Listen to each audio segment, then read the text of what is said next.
Welcome to the summit, Peace Beyond Understanding. And I can now introduce you to Gilbert Schultz. Hi, Gilbert. Hi. Hi. and you're Gilbert, and then you're also an author.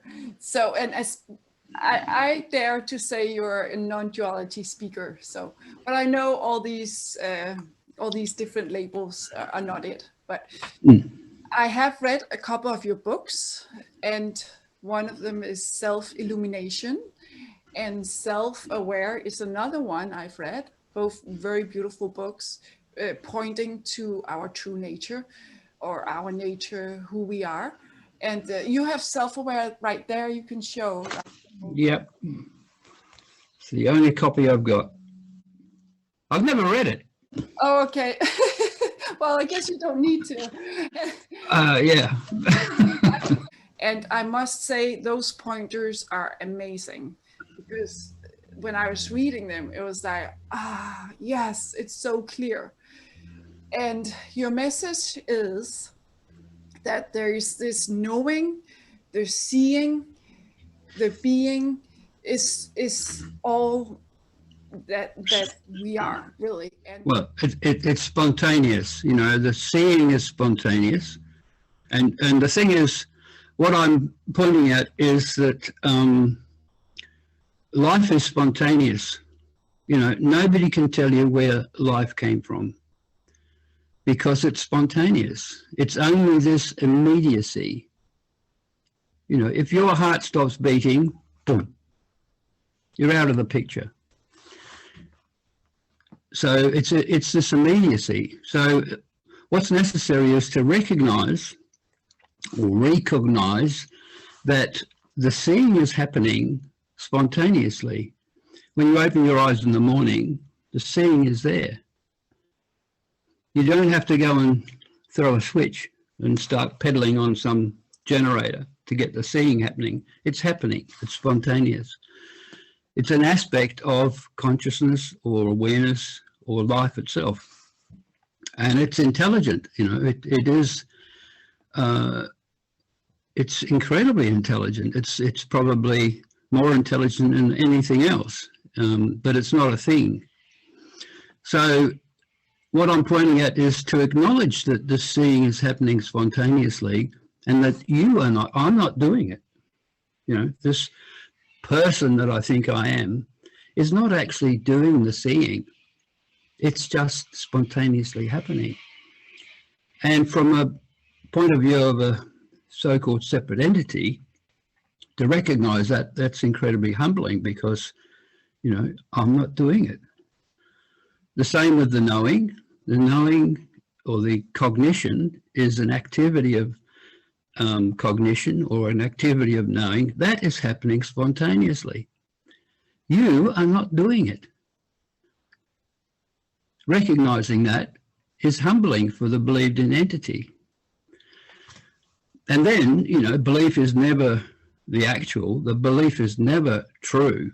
No belief is ever true.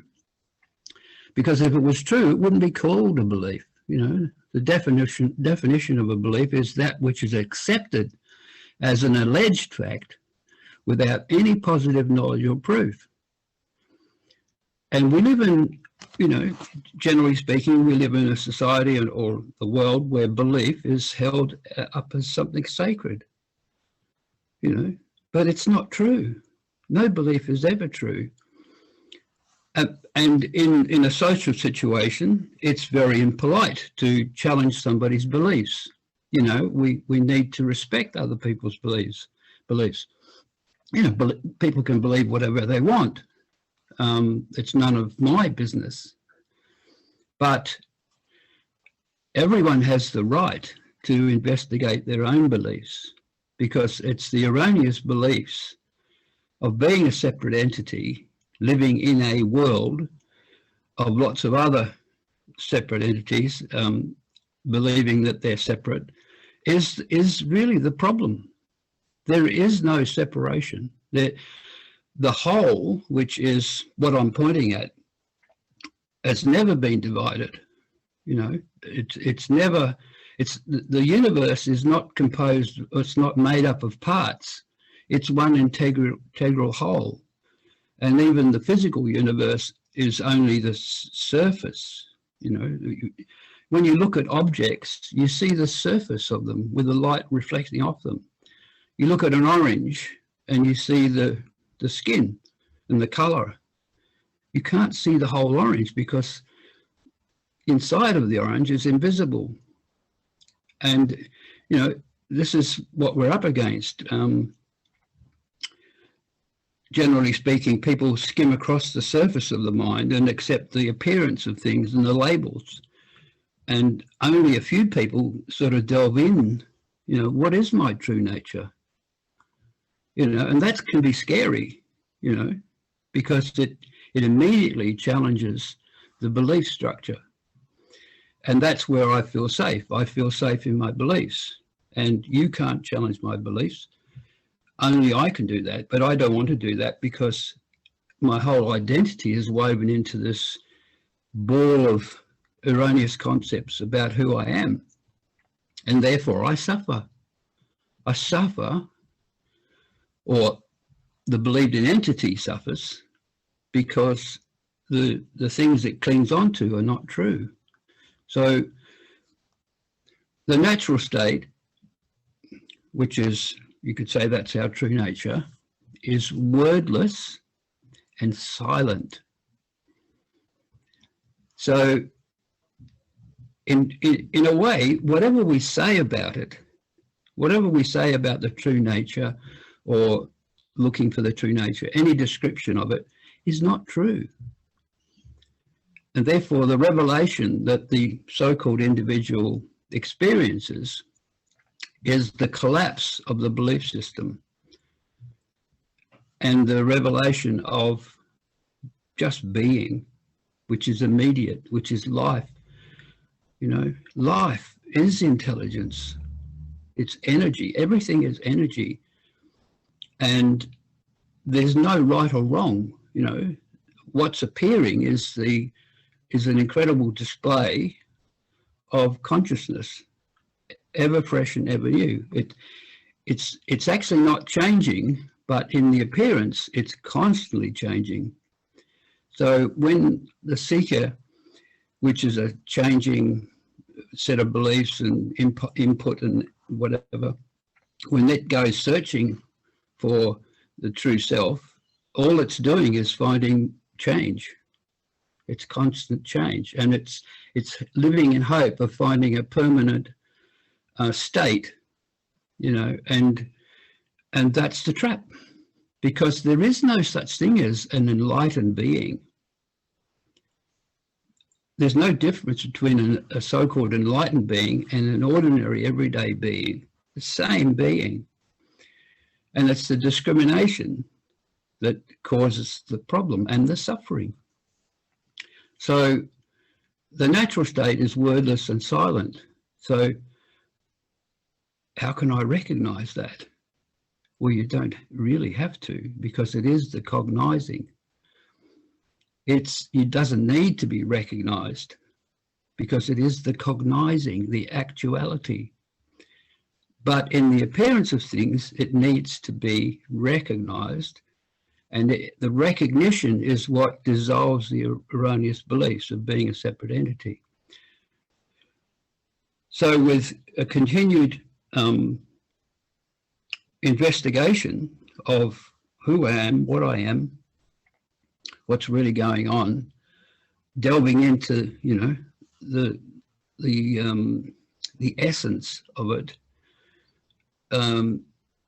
the so-called intellect has to play a part in that, but the revelation is that the intellect doesn't really know anything.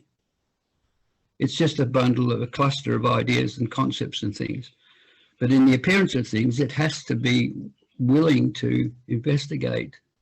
What am I? You know, Raman Maharshi, one of his pointers was the question, who am I? And people spend decades asking this question, who am I? And they miss the answer, which is the silence. You know, and if you look at the the history of Ramana Maharshi, he was silent for most of the time. He just sat there and an ashram formed around him, and people came. They were drawn to him for, you know, for whatever reason, or no reason really, but others were drawn to him because of somehow they recognized something, maybe in the atmosphere, or maybe in him himself, you know. And there are some very good books around on things that he did say. And one of the things he said, which very few people quote, not many, I've never heard a so-called spiritual teacher use the quote. And what he says, I'll try and remember it word for word. He says, "You are the ultimate being. Then you take yourself to be a limited creature." See, through our beliefs in all of these concepts and whatever, we take ourselves to be limited. Then he says, then you create sadhanas, which is methods and practices. You create sadhanas in order to overcome these non-existing limitations. So how can they do that? How can they overcome something that's non-existent? How can these are my words now, how can somebody escape from a prison that they're not in? Yeah. So, and every effort that we make with these methods and practices actually keep the prison cage in place. Yeah. It's devastating. Yeah. So the natural state is wordless and silent. That's the direction to go in. And generally speaking, people don't like silence. They like to, we all know somebody who's they non-stop talking, and they just talk, and you can't get a word in edgewise. It's coming from a fear. They're filling that silence with their noise. Because of insecurity or whatever. And sometimes it's very hard to help those people because they don't give you a chance. But this is the direction, the natural state, whatever you want to call it, the true self, the essence of being, is silent and wordless, because words they came, when you were a baby, a little baby, there's just being, an instinct. We don't have any words. The words come much later. 2.5 years, 3 years, words are introduced. And then we construct these conceptual limitations from language, and language is not an exact science. Language is interpreted by each individual according to their understanding of the words that are being used, and it's not exact, like that's why there's so much conflict when people argue and things. They may be arguing about exactly the same thing and agreeing, and yet by misinterpretation they're in a disagreement. Yeah. And this is suffering. Yeah, I know with words it can be very confusing, because I also know, for example, in non-duality, there's like the word awareness, there's consciousness, there's the essence of being, there's true nature, there's nothing being everything. And, it's like, oh, okay, there's no awareness, but there's nothing, or and it's like, wait, aren't we talking about the same, but just different words? And, of God. Yeah. And that's a basic principle. See, in the cosmology, I think in the Hindu cosmology, it says the oneness becomes many, and therefore ignorance comes about, something like that. Ignorance is the belief in the many, and people say we are all one, but the word we is multiplicity. It's not singular. We is a collection. So we are not one. One is what we are, but there's no division.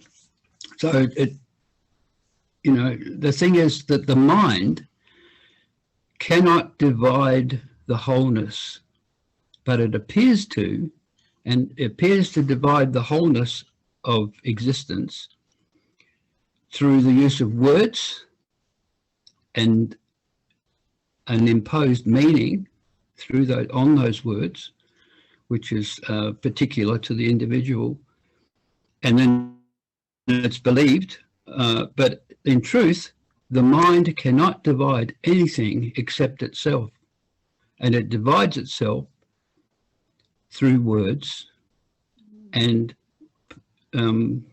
erroneous beliefs and a kind of personal meaning that is imposed upon the words. Yeah. And so it's like a mind maze that you mentioned in your book, Self-Aware. The mind maze, kind of. Yeah. Well, they call it Maya in the Hindu. Maya is the great illusion, and it has to be that way. And Lord Krishna said, "No one can penetrate my world bewitching Maya." No one. Not someone can and somebody can't. No one can penetrate my world bewitching Maya. That's because there is no one that can penetrate it. There's no separate, it's the wholeness, and the wholeness is already complete and all inclusive. Yeah. It's all inclusive. So there's nothing right or wrong. But we get on this path of right and wrong, and then we do all these things trying to heal or pull together duality. Duality is not going to suddenly become one. Duality is duality. It is the light and the dark. It is the incredible diversity of this amazing display of consciousness with all its contrasts and beauty. You look at anything, plants or trees, look at the bark on a tree. It's the contrast and the colors and the textures. It's beautiful. Yeah, it is beautiful.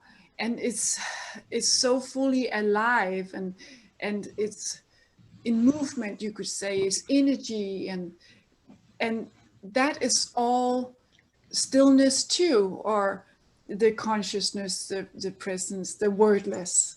Yes. Yeah. As well. Yeah. It's yeah. Yeah. Yeah. So in effect, like this is a book, right? Yeah. And inside the book, there are words, which are symbols. Mm-hmm. If it was written in a different language that I don't know, I would see the symbols and I go, wow, what do they mean? But because it's in English, instantly the words are recognized. But actually, there's nothing in the book. It's just ink on paper. Yeah. There's the glorification of authors and gurus and teachers, it's all nonsense. There's nothing in the words. The words are pointers. And the only value a pointer has is in the recognition of what the pointer is pointing at. So, in effect, the messenger is not important. People worship the messenger. Like they go and kiss the feet of the guru or whatever, and they're worshipping the messenger, and they're missing the message, completely missing the message. And it's not, the thing is, when you're a child, you learn a language, and we do that by imitation. We learn to make the sounds of the words through the mother. We're hearing the mother's voice and the father and the family and whatever, and we learn to imitate these sounds. And so imitation has its place, but it's not the reality. And the thing is, you can't teach what you don't know. No one can teach what they don't know. And actually, non-duality is not a teaching. It's not a teaching. It's a revelation of your true nature, which is the whole. Yeah. It's pointing to that, like, and it's obvious, right? Like because wakefulness is. Yeah, it's perfect. Absolutely perfect in everyone. In every being I've ever met or come across, the wakefulness is there and it's perfect. It's not recognized because the ideas and the beliefs which cause the suffering have not been investigated. Yeah. That's all, you know. So you can respect the wakefulness in all creatures and be one with it. And even your enemy, you know, I think Krishna again, he said, I am even the glint of light in your enemy's eye. Yeah. You know, it's a beautiful thing. It's like, and I think in the Mahabharata, there's a scene at the end where one of the warriors is asked to go and kiss his arch enemy up in heaven. And he says, no way, I'm not going to do that. I'd rather be in hell, you know. And this is what we do, you know. The whole is all inclusive, but we take ourselves to be separate, and then we like this and we don't like that. And I want to stay away from that, you know, blah, blah, blah. Yeah.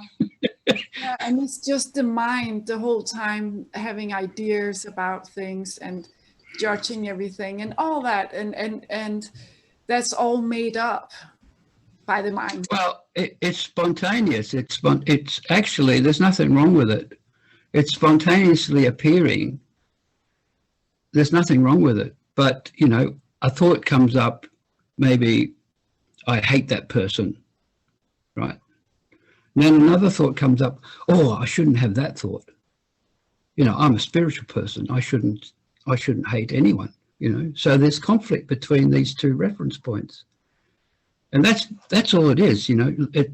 We have these reference points that we think are important or not important, and the conflict or the confusion in the so-called mind, which you can't find, is a conflict between reference points that can't merge. They're kept apart by preferences or erroneous beliefs. So it's like when you have an insight into something, there's a sort of a dissolving of something, and there's a sense of relief and a revelation. Yeah, you can see it's just thoughts. It was just, yeah. That's all there is to that. And yeah, it's just that we hang on to the thoughts and the beliefs. And is that true? You know, I mean, that's another story that we tell ourselves. Right. We hang on to something. Yeah. Investigate that. You know, one of my pointers that came up recently is observe the disappearance of a thought. Yeah. What happens? The mind empties, and there's a clarity there. Yeah. And that's what needs to be recognized. So it's just the knowing, you could say the naked knowing. Yeah, there's no knower, you know. There's no seer, there's no knower, there's no doer. You know, actually, you know, so much conflict in this world of ours is apparently due to the fact that everyone thinks they are a doer. And in that belief, they're creating all sorts of problems for themselves, and they suffer. But if you realize that you're not the doer, that everything is spontaneously happening, there's no blame. The blame game is massive. You know, massive suffering comes from the blame game. And it starts when you're a child in school, you know, and you take it all the way to the top in world politics. You know, there's a blame game going on. Yeah. It's all nonsense. Yeah. Yeah, because whatever the mind comes up with, it's always a description of something. It's not the real thing. And That's right. yeah, the real thing is just this, right? This being here now, and yeah, there's nothing wrong with it. There's nothing right with it. There's nothing you can say about it because it's wordless and silent. Mm-hmm. Yeah. Wordless and silent. Right, and yet it holds everything that's noisy and foreign. Yeah. Well, if you think about the loudest sound that's ever happened on this planet, you know, you can imagine, you know, we know about volcanoes and earthquakes. Earthquakes don't make a lot of sound, but you know, you can imagine some huge explosion that happened on this planet.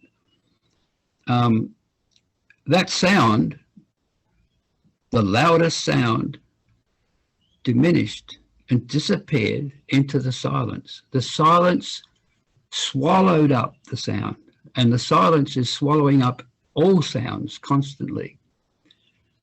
And the sound comes out of the silence and goes back into the silence. Yeah. And yeah, so if you follow this, the disappearance of say a bell ringing or a thought dissipating, it takes you back to that silence. Not that you ever left it, but it becomes more obvious. But it's always obvious. So, you know, that's the thing about clarity. People think that they get more clarity, you know, and they're looking for more clarity and they're accumulating more clarity.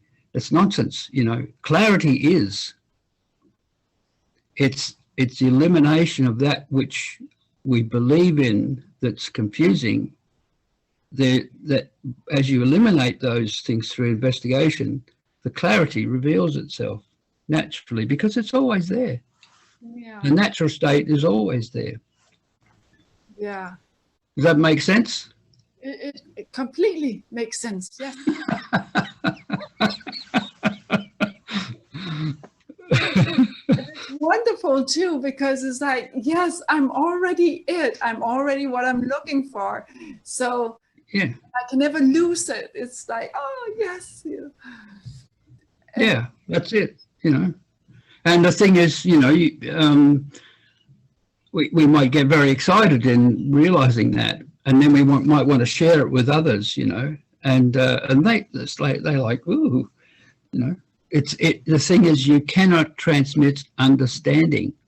Understanding is like a seed in all of us, and it can germinate and it can grow. For a lot of people, it doesn't even germinate. This is the concept I'm using, but it has some meaning, you know. And this understanding. What's the name of the summit again? It's beyond understanding, peace. Beyond understanding. Yeah, yeah. Like so wisdom, or so, it's beyond even understanding. Yeah, like a clear, pure understanding. Yeah. So in my analogy, the seed of understanding germinates and grows, and then it reaches a point where everything is understood. And then there's the beyond the understanding, which is what the understanding is floating in, right? And that's the peace. And the thing about, you know, peace is just a word for it. It's the silent, wordless reality, which is actually there, here, before the seed germinates and grows, you know. So that's just an appearance of a growth of understanding. And the other side of that is that the erroneous beliefs diminish and then they disappear. Yeah, and it's all just natural, and that's the beautiful thing too, that we don't have to do anything, you know. It's yeah. All the things that you think you're doing are just interference patterns. Mm. It's the ego, Yeah. I'm enlightened, you're not enlightened, blah, blah, blah, blah, follow me, I'll take you to the truth. It's all nonsense. Yeah, and it's again just beliefs, right? It's beliefs. Yeah, it's all beliefs. And the definition of a belief is the acceptance of an alleged fact without any knowledge or proof. If you really want to investigate this, just sit quietly sometime and then call up your beliefs. What's your favorite belief, the one that you really like, and investigate it. Go into it, see whether it's actually based on any facts or any true knowledge. And you find, no, it's just a bunch of ideas, images and memories. And then you're released from that belief. You don't have to protect that belief anymore. Yeah. And the self-image is the belief that all the other beliefs hang on. So when you see the me as a fiction, there's a tremendous relief, because all of the guilt and all of the shame and all of the suffering all hangs off that belief in being a separate entity. Yeah, and it's not even there, that separate entity. Yeah, it's not there. Yeah, it's like a rainbow, right? Yeah.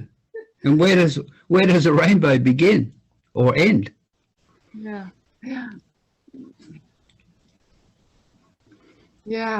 Wow. Yeah, this is beautiful. I'm so glad, Gilbert, that you took your time and you could illuminate this. Well, it's self-illumination. Yeah. It's not about me, it's not about me illuminating others or all I can do is point, and there are lots of, pointers around, and there are lots of teachers that are pointing, and they're all pointing at the same thing. In fact, all conversations anywhere on this planet are about this. We're all pointing at the same thing in our own unique way. Whether it's understood or recognized is it's a mystery. And who cares? Yeah, because there's no person here really to care. It's just life happening, right? It's just. Yeah, it's spontaneous. Life is spontaneous. Life itself is spontaneous. Nobody can tell you where life came from. No. Science is looking for the Big Bang, blah, blah. They're all theories. They're all models. And a model of something is not the thing. Right. And there's I think the phrase is model-dependent realism. And science is interesting. Science makes all these discoveries, and then they have to invent new words to explain something they've discovered. So that's significant, because the words don't exist until we invent them and put them onto things. Like the word apple. You can't eat the word apple. Yeah. Anyway, all good. But it is interesting, the whole meaning onto everything, and it is there. It's the story, and It's what I say is psychological suffering is unnecessary. It's all direct knowing, and nothing can describe that. Nothing can replace that. That's right. But psychological suffering is unnecessary. And who would argue with that? I would like to meet somebody who would argue in the favor of psychological suffering. Nobody would argue in favor of psychological suffering. Why would they? No. So it's unnecessary. It's better to just be at happiness or at ease with life, or and that will have an on-flowing effect to others, so to speak. Being in the company of somebody who's not pushing some religion or pushing some teaching or pushing, you know, something they're trying to sell you, you know, being in the company of somebody who's just being is beautiful. It's like, yeah, I want some of that. Yeah. Well, you've already got it. That's so cool, right? You are it. Oh, yeah. Oh, thank you so much, Gilbert. How can people get in touch with you? What's your website? My website is www.seeing-knowing.com. Yes. And my 2 books are Self-Aware and Self-Illumination, and they're available on Amazon. Yeah. And you have any events or anything you offer, it will be on your website too. Yeah, I don't get into events, but I've done a few. I did the Nothing conference a while ago, but yeah, I'm an ordinary guy. I just want to have an ordinary life. You know, I don't want to be, you know, have all these seekers knocking on my door and, you know, hassling me. But you know what I mean? Yeah, I know. But people can get in touch with you through your website, right? Yeah, and some people do, and some people write and say, "I've been reading your book, and my mind keeps stopping." And I write back and say, "Well, what's wrong with that?" Yeah. Okay, lovely to meet you. Yeah, thank you so much, Gilbert. I appreciate it. I appreciate taking your time, and thank you for participating.